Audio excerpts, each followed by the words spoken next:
समझिए कैपिटलिज्म को, साइकोलॉजी देखिए ऐड। आप बाहर निकलेंगे ऐसा लगेगा कि आपके पास गाड़ी नहीं है तो आप गरीब हैं। मतलब आप गांव जाएंगे तो लोग पूछेंगे भैया किस गाड़ी से आए हैं, फॉर्च्यूनर से आए हैं भैया। मतलब अगर आप फॉर्च्यूनर से नहीं गए तो आप गांव वालों के लिए गरीब हैं। ये सब किसने डेवलप किया? कैपिटलिज्म ने। किसके थ्रू? एजुकेशन पॉलिसी के थ्रू। आप कमल घर में लाते हैं तो उसका कीचड़ धुल के लाते हैं, अंदर कीचड़ साथ में थोड़ी लाते हैं। मॉडर्न एजुकेशन बिल्कुल लीजिए, वेस्टर्न फिलोसफी पढ़िए, कांट्स को पढ़िए, लाइबनीज को पढ़िए, डेविड ह्यूम को पढ़िए, इमैनुअल कांट को पढ़िए, रेने डेकार्ट्स को पढ़िए। Father of modern philosophy in the world Rene Descartes. मैं तो बड़ा भाग्यशाली रहा कि मेरा फिलोसफी सब्जेक्ट भी था और ऑप्शनल भी था। पढ़िए कि किसी की भी जो देन है, किसी की जो देन है किसी भी सभ्यता की, चाहे वो इस्लामिक सभ्यता हो, चाहे चीनी सभ्यता हो, चाहे वो वेस्टर्न सभ्यता हो, कोई भी सिविलाइजेशन है, उसको पढ़िए। उसकी जो अच्छी चीजें वो निकाल लीजिए। अच्छा मतलब वो चीज जो हमें भी सूट करता हो। कोई चीज बुरी नहीं होती, कोई चीज बुरी नहीं होती। कुछ चीजें इंडिया की ज्योग्राफी में सूटेबल है, कुछ चीजें सऊदी अरेबिया की ज्योग्राफी में सूटेबल है। जो सऊदी अरेबिया की ज्योग्राफी में सूटेबल है, अगर आप उन्हें इंडिया में फॉलो करेंगे वो आपके लिए बुरी बन जाएंगी। जो रशिया की ज्योग्राफी में सूटेबल है, वो उससे आप इंडिया में फॉलो करेंगे वो आपके लिए बुरी बन जाएंगी। सबसे गलत परसेप्शन आज के समाज का है कि जिसके पास पैसा है वो धनी है। दिस इज, अगर आपके पास पैसा नहीं है और आप स्पिरिचुअली वीक हैं तो आप गरीब हैं।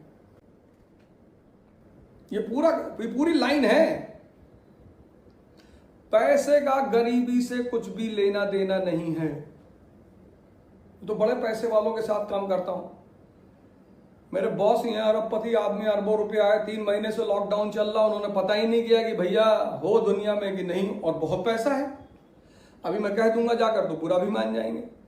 अब आपसे कह ही रहा हूं तो आप में से कोई ना कोई तो पहुंचा ही देगा।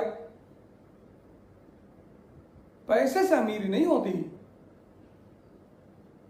अगर पैसे से अमीरी होती तो कबीर को कोई सम्मान नहीं करता।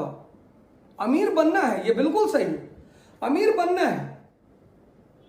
कॉन्शियस से जुड़कर, कॉन्शियस से, मेडिटेशन से, योगा से।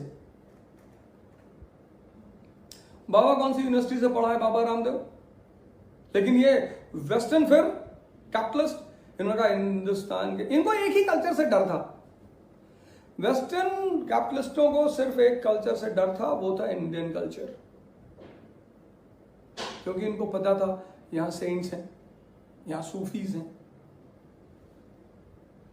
ये इंटरनल अवेकनिंग की बात करते हैं, और जिसको भी ये इंटरनल कॉन्शियस से जोड़ देंगे वो पैसे के पीछे भागेगा ही नहीं। और जब आप पैसे के पीछे भागेंगे ही नहीं, इनका सामान कौन खरीदेगा? कैपिटलिज्म को समझिए, पैसे में अमीरी नहीं है। मैंने कहा ना, मैं तो बहुत बड़े बड़े लोगों के साथ काम करता हूं, पर मैं देखता हूं उन्हें कि वो बात नहीं, वो अमीरी नहीं है कि ये दक्कन ले जाओ, 3 वरदान मुझसे ले जाओ। ये भगवान ही कर सकता है। शिव जी के पास देखो, कौन सी अंपायर है, कौन सी कंपनी है, कौन सी इंडस्ट्री? नहीं है, आंतरिक ताकत है, इटर्नल फोर्स है। तो किसी को भी वरदान देते रहते हैं, क्योंकि पूरा ब्रह्मांड उन्हीं का है। 5,000 करोड़ रुपए रखे हैं, चपरासी को तनख्वाह नहीं दे पा रहे।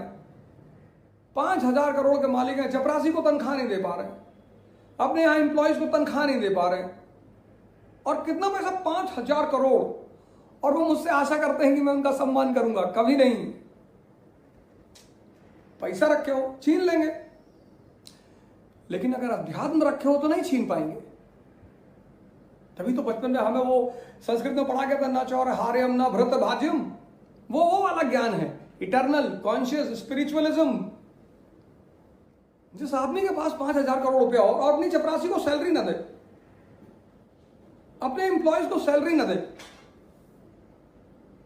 और वो सोचे कि लोग मुझसे डर जाएंगे, नहीं तो मैं लोगों को निकाल दूंगा। तुम निकाल दोगे, हम उठा लेंगे।